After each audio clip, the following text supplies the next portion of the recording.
All right, all aboard. We're headed to Elijah Clarke State Park. We're all ready to go. We got Angel, she's ready, and Lily Bell. Sophie, you ready to go bye-bye? You ready to go bye-bye? We're on Ray Owens Road, and it's only 24 miles to Elijah Clarke State Park. It's a beautiful day, beautiful drive. It's just a wonderful time to be alive.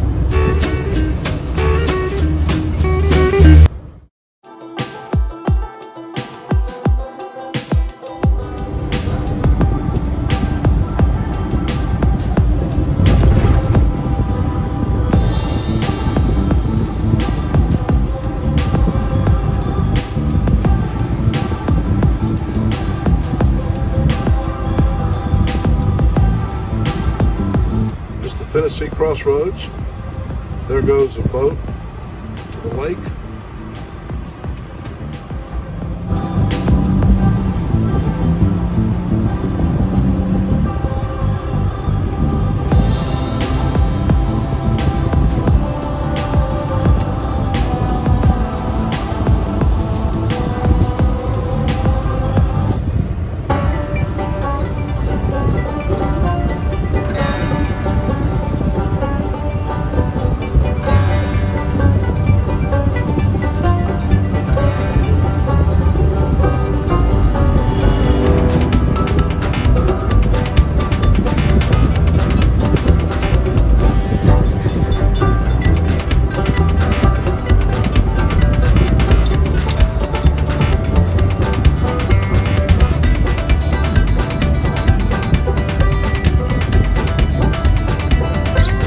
There's the entrance to the Fort Gordon Recreation Area on Clarksville Lake.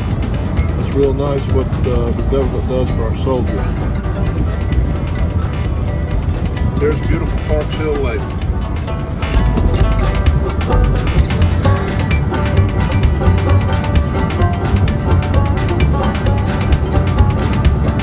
The River Bridge.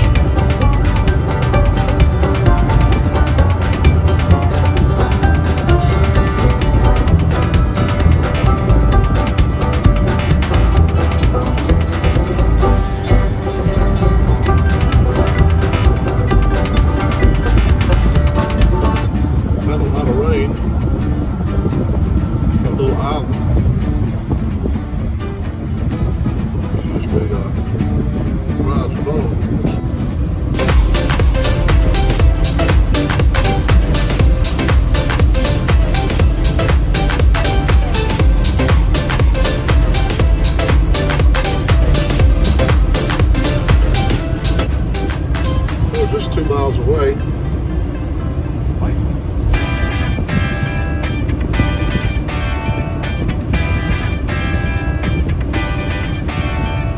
Beautiful Georgia countryside.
Up in the mountains.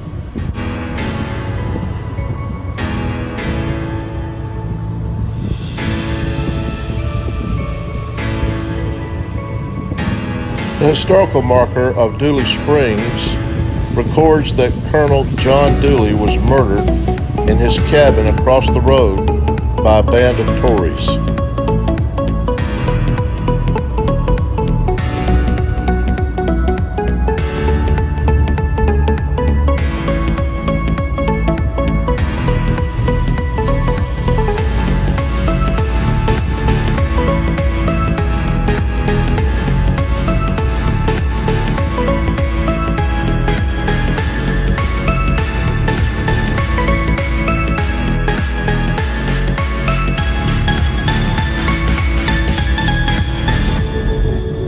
This is the check-in station.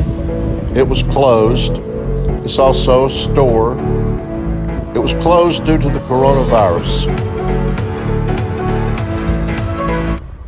We had a very spacious campsite right on Clarke's Hill Lake.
We are always grateful for our camp hosts and hostesses. They keep the facilities spick and span, and also the campsites. They do a great job.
Elijah Clarke was already an experienced Indian fighter and militia leader by the time the Revolutionary War reached a frenzy in Georgia.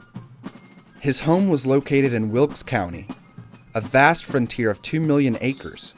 In this hostile, untamed area, the war's violence was particularly brutal.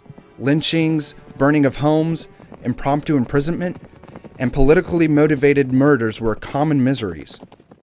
As a senior officer in the Wilkes County Militia, Elijah had the responsibility to keep his family and neighbors safe in this overwhelming situation. He would dramatically establish his reputation as a leader of our citizen soldiers here at the Battle of Kettle Creek, where he earned the nickname Hero of the Hornet's Nest. After invading Wilkes County in February 1779, a large Loyalist militia force, mostly from North and South Carolina, pitched camp here astride the trail on this steep, defensible position. The combined Georgia-South Carolina Patriot Force decided upon an immediate surprise attack at the famous Kettle Creek.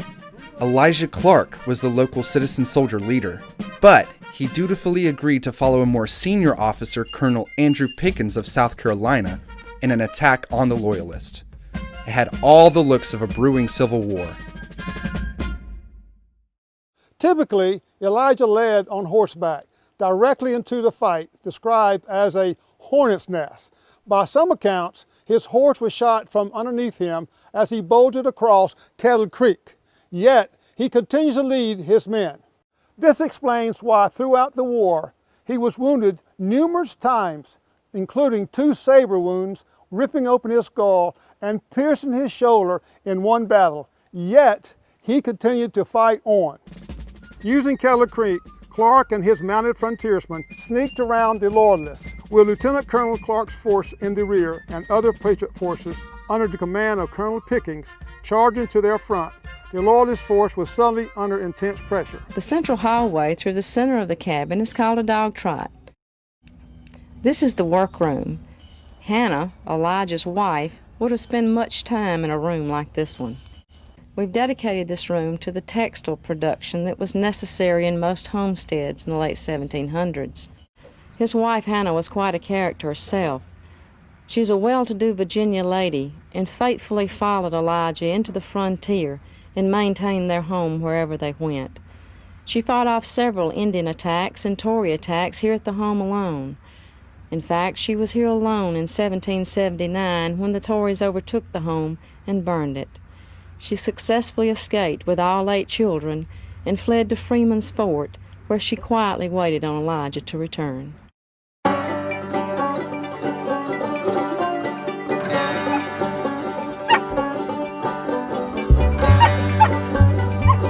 ready to go home? You ready to go home? You are. We're going home. We've had a fun trip at Elijah Clarke State Park. It's time to go home. It's a short drive home.